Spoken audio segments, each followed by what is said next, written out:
Bonjour à tous, aujourd'hui on va voir l'installation de KeePass XC. Pour ce faire, je rentre une première recherche. On peut passer directement par le site officiel ou on peut aussi passer par la page Wikipédia. D'ailleurs, on va pouvoir remarquer une petite chose. Ah, ça a été mis à jour, 2.6.4, ça c'est bon. Ok, alors on va directement sur le site officiel.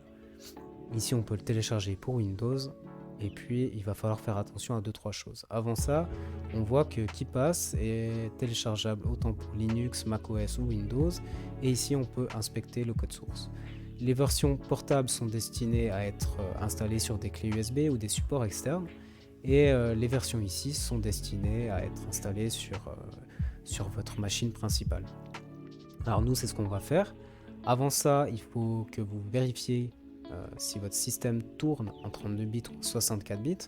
Une des manières de vérifier ça, c'est d'aller dans les paramètres et puis d'aller dans Système. Dans Système, on va dans les informations système et puis là, on va pouvoir voir directement afficher ici le système d'exploitation qui est en 64 bits et mon processeur qui est en 64 aussi. Donc la version que je vais télécharger, c'est forcément la version 64 bits. Je télécharge. Le fichier est arrivé sur le bureau. Je lance l'exécutable. Voilà, next. On accepte. Next. Ici, moi, je décoche cette case parce que j'ai pas envie que KeePass se lance à chaque lancement à chaque démarrage en fait de mon ordinateur. Et puis, je vais décocher cette case aussi parce que j'aime pas avoir plein d'icônes sur le bureau. Les icônes principaux, je les ai dans ma barre des tâches. Les icônes secondaires, ils se trouvent ici. Voilà. Attention à toujours installer vos logiciels sur le disque C ou du moins sur le disque sur lequel vous avez installé votre système d'exploitation. Par défaut, c'est le disque C et donc les logiciels doivent aussi, pour des questions de compatibilité, être installés sur le disque C. Donc on fait Next, installer. La petite fenêtre Windows qui me demande si j'autorise. J'autorise évidemment. Et puis là, on va pouvoir lancer KeePass. Alors, on va créer une nouvelle base de données. Qu'on va appeler mot de passe. Voilà. Ici, on touche à rien. C'est pour les utilisateurs avancés et concrètement, il n'y a pas grand-chose à effectuer, même en étant avancé. Par défaut, ça suffit amplement. On continue. Et on va saisir un mot de passe. Le mot de passe que je vais saisir, c'est le mot de passe que j'ai créé dans une précédente vidéo. Et puis je vais enregistrer mon mot de passe ici. Voilà. On peut ajouter des protections supplémentaires, mais ça demande par exemple d'avoir un fichier clé ou une YubiKey. Voilà, personnellement, j'ai aucun de ces deux-là. J'utilise la méthode standard et ça va très bien. Si vous étiez de la NSA ou de la CIA ou je ne sais pas quel service, peut-être que utiliser encore une protection en plus, ça pourrait être intéressant. Mais vu que c'est pas notre cas, on va pas faire ça. Ici, je choisis l'endroit où c'est que je vais enregistrer ma base de données que je viens de créer qui s'appelle mot de passe. Et moi, je vais la créer directement sur le bureau. Normalement, elle devrait s'afficher quelque part ici. Voilà. Et puis une fois qu'on est ici, on va pouvoir travailler dessus. Alors, en faisant un clic droit... Ah, je suis allé trop vite. Pour moi, en tout cas. En faisant un clic droit, on peut ajouter un nouveau groupe. On peut aussi cliquer ici. Et puis... ah non, ça c'est autre chose. Et puis, chercher une base de données qu'on voudrait ouvrir. Donc ça, c'est pour ouvrir une base de données qu'on aurait déjà. On peut aussi passer par là pour ça.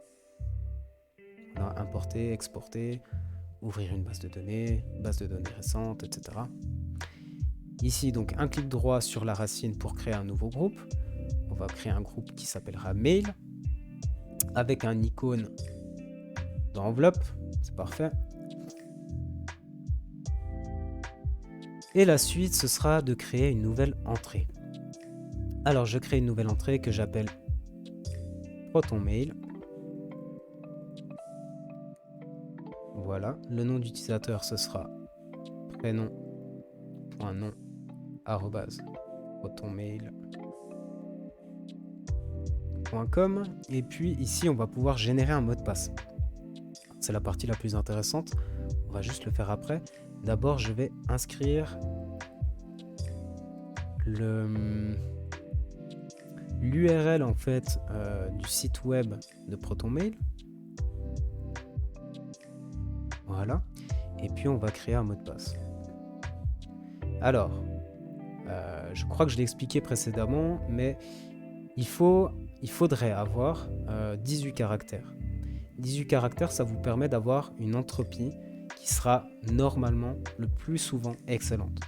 Vous allez voir que quand je rafraîchis le mot de passe, voilà, là on vient de passer sur bon. L'entropie elle est à moins de 100 bits. Si je le réactualise, on reste en bon, mais normalement on est plus souvent sur de l'excellent que sur du bon. 18 caractères, ça me semble pas mal, c'est ni trop ni pas assez. Voilà, donc quand vous avez quelque chose d'excellent, c'est parfait. Il faut penser à activer majuscules, minuscules, chiffres et caractères spéciaux. Les ASCII, on évite parce que ça va rendre vraiment le mot de passe très complexe. Et si un jour vous deviez l'écrire manuellement, à la main, vous seriez très embêté si vous deviez rechercher les caractères ASCII. Je vous montre à quoi ça ressemble. Voilà, ce genre de caractères. Bonne chance si vous voulez les écrire avec votre clavier. Par contre, vous voyez, juste avec l'ASCII, à 18, l'entropie, je suis toujours au-delà de 100, je suis toujours en excellent. Mais bon, nous, on va pas utiliser ça parce que c'est plus compliqué. On va plutôt partir là-dessus. Il y a aussi la possibilité de créer une phrase de passe. Si vous préférez cette version-là, c'est possible.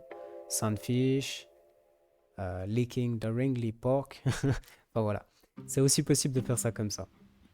Moi, je choisis le mot de passe, j'aime bien cette manière. J'applique le mot de passe. Voilà, le mot de passe est enregistré. Ici, on ne s'intéresse pas au reste pour l'utilisateur lambda, je précise. Et puis, par contre, ce qu'on peut faire, c'est choisir un icône. Alors là, je vais mettre une petite clé. Et puis, ce que je voulais vous montrer, c'est surtout qu'en fait, on peut télécharger une favoricône. Et ça, on peut le faire, pas forcément ici, on peut le faire en faisant un clic droite et en cliquant ici sur télécharger une favoricône. Ça va télécharger l'icône officielle de ProtonMail et l'ajouter. Et voilà, là on la retrouve. Donc pourquoi est-ce que j'ai rentré l'URL tout à l'heure? C'est parce que maintenant si je fais un clic droit et que je fais ouvrir l'URL, alors ça va l'ouvrir dans le mauvais navigateur parce que mon navigateur par défaut c'est Brave. Moi j'aimerais l'ouvrir dans Firefox. Alors je vais copier l'URL, ouvrir Firefox et le coller ici. Voilà. On voit qu'on arrive ici. Je pourrais un petit peu mieux optimiser le login et puis arriver directement sur cette page. Donc qu'est-ce qu'il faut rajouter? Mail et login. Alors le plus simple encore, c'est un CTRL A pour tout sélectionner, CTRL C pour tout copier et puis on revient ici, on double-clique et l'URL, on fait un CTRL V. Voilà. Maintenant, si je fermais tout et puis que j'ouvrais directement l'URL, j'arriverai sur la bonne page. Donc je vais refaire copier l'URL, je réouvre Firefox et je rentre à nouveau mon login. J'arrive directement sur la page de login et c'est là que c'est intéressant. Donc vous avez un mot de passe qui est beaucoup trop complexe pour vous en souvenir. Vous venez ici et puis vous copiez le nom d'utilisateur, vous collez le nom d'utilisateur et puis vous copiez le mot de passe et vous collez le mot de passe. Voilà. Ensuite, vous mettez connexion et vous serez connecté. Évidemment, l'adresse que je viens de créer là n'existe pas, donc je ne peux pas me connecter. Autre chose concernant les paramètres. Alors, dans les paramètres, il n'y a pas grand-chose à toucher, mais il y a quand même une ou deux petites choses à connaître. Au niveau de l'interface utilisateur, si votre langue, par défaut, n'est pas la bonne, vous pouvez toujours la modifier ici. Voilà. En autre paramètre, au niveau de la sécurité, on peut faire en sorte que le copier-coller soit effacé après un certain délai. 30 secondes, pour moi, c'est un bon délai. Ça laisse le temps de copier et de coller sur le navigateur. Je vous conseille ça. Maintenant, on peut aussi verrouiller la base de données après une inactivité.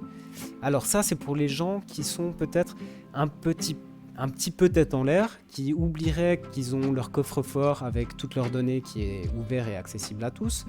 Ce serait bien d'avoir peut-être 3 ou 4 minutes où c'est que si vous n'êtes plus derrière votre écran, la base de données se referme d'elle-même. Moi, je suis assez vigilant avec ça. Généralement, quand je l'ouvre, c'est que je suis derrière mon ordi. Et si je quitte mon ordi, je la referme. Donc, c'est pour ça que j'ai ajouté 99 ou 99, ça dépend, secondes. Voilà, on peut choisir des options de commodité, verrouiller la base de données si l'écran est rabattu ou la session fermée. Donc ça, c'est plutôt intéressant aussi. Et puis, au niveau des intégrations navigateur, moi, je ne vais pas le faire. Vous pourriez faire ça à la manière d'un Dashlane, par exemple. C'est une possibilité. Vous pouvez activer l'intégration en navigateur. Et puis, ça améliore, disons, la facilité d'usage de KeePassXC. J'aurais pas à copier-coller comme je vous ai montré et ensuite coller tout ça sur ma boîte mail. Il suffirait que je sois connecté directement à Firefox pour que ça me propose directement le mot de passe et le compte utilisateur. J'ai pas envie de dire de bêtises, il me semble que de base les navigateurs le proposent actuellement.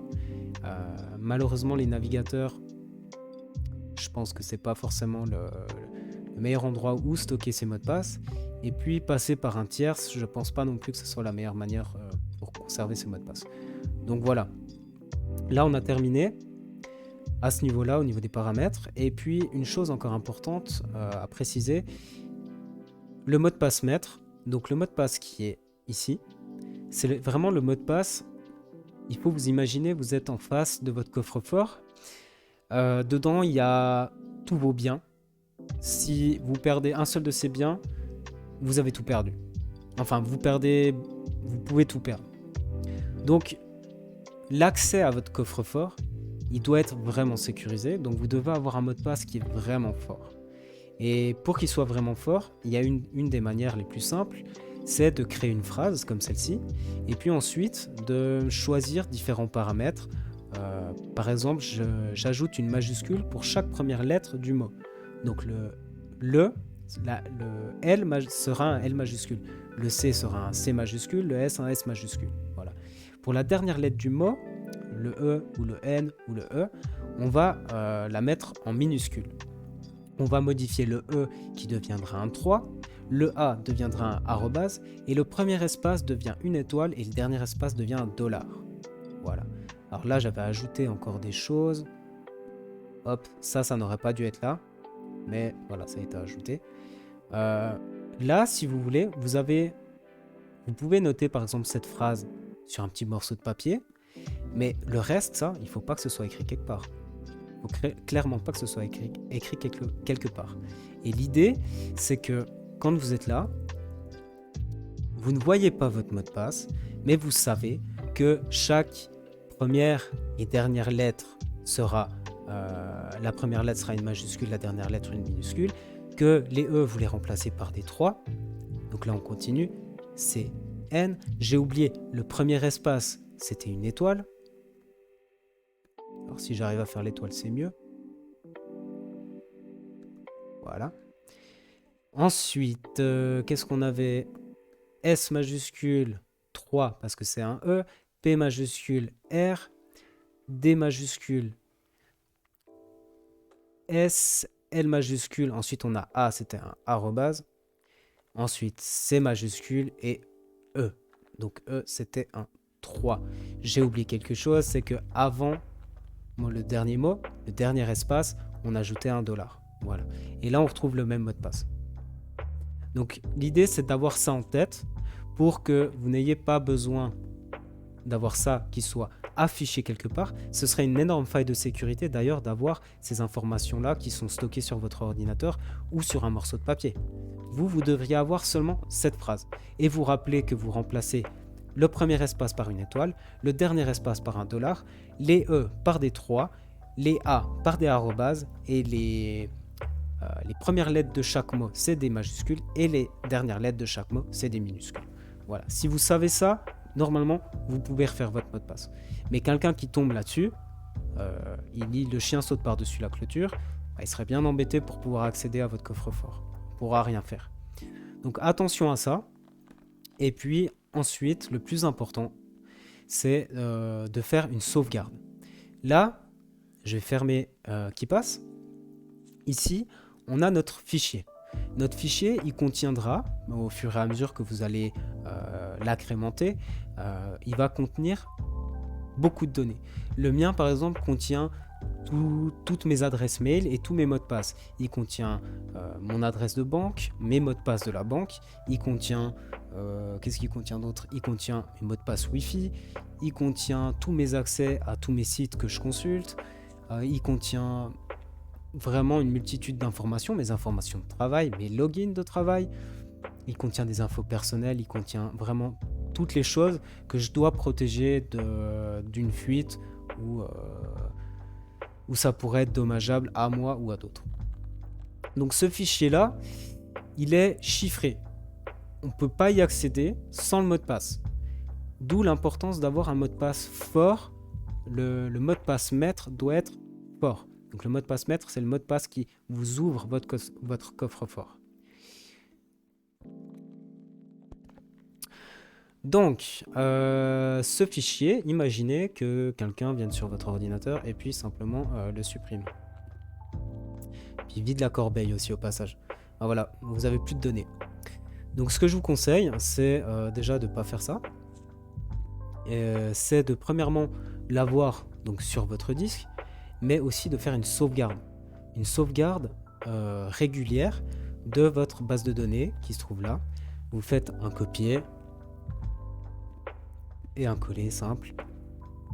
Et puis ce mot de passe, vous allez le mettre sur une clé USB ou sur un autre support, sur un CD, peu importe le support que vous utilisez, mais ailleurs, quelque part où c'est que vous savez que vous avez une garantie si jamais il y avait un problème, que ce soit un incendie, un dégât d'eau, du vol, une corruption de fichier, simplement une perte, que vous puissiez toujours y accéder. Donc l'idéal, c'est d'avoir en tout cas une copie, mais vous pourriez aussi en avoir deux, par exemple. Et puis pas stocker au même endroit. Par exemple, si vous avez votre ordinateur portable avec votre fichier et puis sur une clé USB que vous avez dans votre porte-document, où c'est que vous avez aussi votre ordinateur, sur la clé USB, vous avez la sauvegarde. La personne qui vole tout ça, elle a volé toute votre base de données, vous ne pouvez plus rien faire. Donc gardez ça en tête. Et puis, je vous souhaite une très bonne utilisation de KeePassXC. Je vais peut-être vous montrer, avant de finir, je vais vous montrer un petit peu à quoi ça peut ressembler quand on a bien développé un petit peu son KeePass. Alors là, je les ai supprimés, ils ne me sont pas utiles. Et puis, je vais le chercher. Voilà. Alors, ce que je fais, moi, c'est que je l'épingle à la barre des tâches parce que c'est un logiciel que j'utilise souvent. Et je le lance. Alors ici, il me dit que la base de données mot de passe n'existe plus. Bah oui, je viens de la supprimer. Mais il y a toujours mon ancienne base de données. Alors on va rentrer dessus. Comme vous voyez, j'ai un long mot de passe. Celui-là, je le connais par cœur. En fait, c'est un mix de plusieurs mots de passe que j'utilise depuis que j'utilise des ordinateurs. Donc c'est un mot de passe complexe, mais moi j'arrive à le retenir parce que, voilà, l'habitude. Alors je rentre, et puis là vous voyez par exemple, dans mon dossier route, j'ai plein de dossiers. Ici par exemple j'ai un petit dossier Miam avec un site web de livraison de pizza, avec toutes mes données, mes enregistrements, mes logins, etc. J'en ai d'autres avec mes accès Wi-Fi, avec le travail, avec Internet, avec mes mails, avec ma banque. Alors, je vais pas cliquer dessus évidemment. J'en ai d'autres avec les jeux, avec les vocaux, etc., etc., etc. Donc après, ça devient vraiment une base de données qui est très intéressante et que vous pouvez utiliser de plein de manières différentes. Voilà, là je crois que j'ai vraiment fait le tour. Si vous avez des questions, n'hésitez pas, et c'était un plaisir de vous partager ces petites connaissances. À bientôt.